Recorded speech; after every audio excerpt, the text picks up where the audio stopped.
Hello' friends, বৰ্ণাছ ব্লগলৈ আপোনালোক সকলোকে স্বাগতম জনাইছোঁ।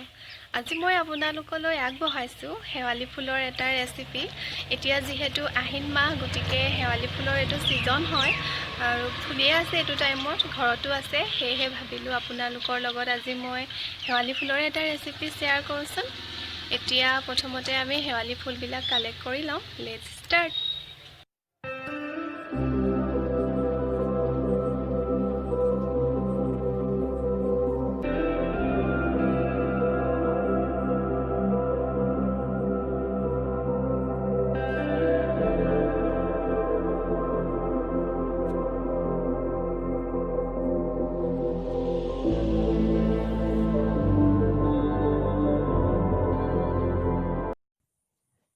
এয়া শেৱালি ফুল কালেক্ট কৰা হৈ গ'ল।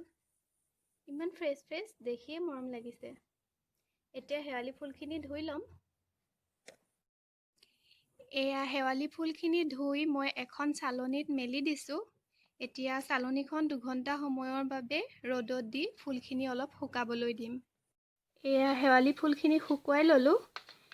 এতিয়া হাঁহৰ ডিমৰ সৈতে শেৱালি ফুলৰ বৰ বনাম। শেৱালি ফুল আধা বাতি হ'ল। পিঠাগুড়ি 2 চামুচ লৈছোঁ, ভজা পিঠাগুড়ি। ডিম এটা, নিমখ লৈছোঁ আন্দাজমতে প্ৰয়োজন অনুসৰি।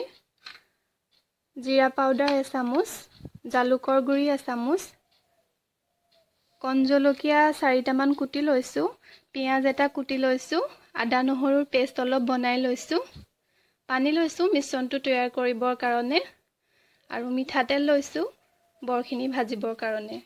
এতিয়া মই মিশ্ৰণটো তৈয়াৰ কৰি ল'ম।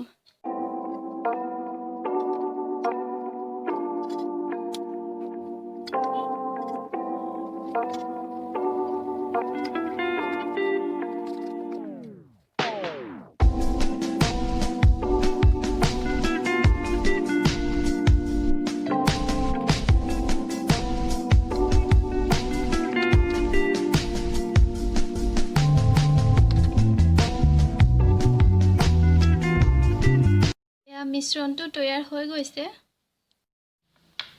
এতিয়া গেছ অন কৰি পেনখন বহাই দিম।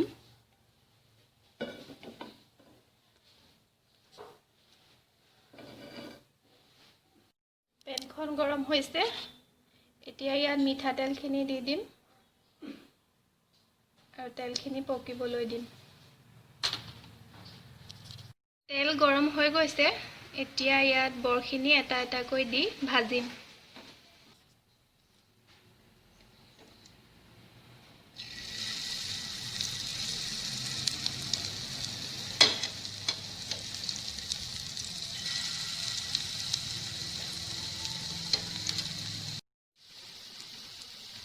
এনেদৰে শেৱালি ফুলৰ বৰখিনি মিডিয়াম ফ্লেমত 5-6 মিনিটমান ভাজিম।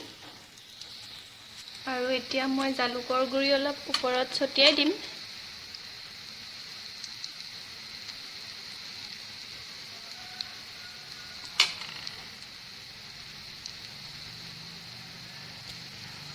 এয়া শেৱালি ফুলৰ বৰখিনি ভালদৰে সিজি গৈছে। এতিয়া গেছটো অফ কৰি দিম। এতিয়া শেৱালি ফুলৰ বৰখিনি ভাতৰ লগত পৰিৱেশনৰ বাবে সাজু হৈ গ'ল। আপোনালোকে বাৰু এনেধৰণে বনাই খাইছেনে? যদি খোৱা নাই বনাই খাবচোন কম পৰিমাণে। শেৱালি ফুলৰ বহুতো ঔষধি গুণাগুণো আছে। শেৱালি ফুলে তেজ পৰিষ্কাৰ কৰে, পাচন ক্ৰিয়া মজবুত কৰে। তাৰোপৰি পেটৰ সকলো ধৰণৰ ৰোগ প্ৰতিৰোধৰ লগতে কৃমিনাশক হিচাপেও কাম কৰে। গতিকে মাজে সময়ে শেৱালি ফুলৰ ৰেচিপি খোৱাটো স্বাস্থ্যৰ পক্ষে ভালেই। যিহেতু তিতা বেছি খোৱাটোও ভাল নহয়, সেইকাৰণে খুব কম পৰিমাণে বনাই খাব লাগে। এয়াই আছিল আজিৰ ভিডিঅ'টো। আশা কৰোঁ আপোনালোকে ৰেচিপিটো ট্ৰাই কৰি চাব আৰু মোৰ ভিডিঅ'টো লাইক, কমেণ্ট আৰু শ্বেয়াৰ কৰিব আৰু লগতে ছাবস্ক্ৰাইব কৰিবলৈ নাপাহৰিব। ভিডিঅ'টো চোৱাৰ বাবে আপোনালোকলৈ বহুত ধন্যবাদ।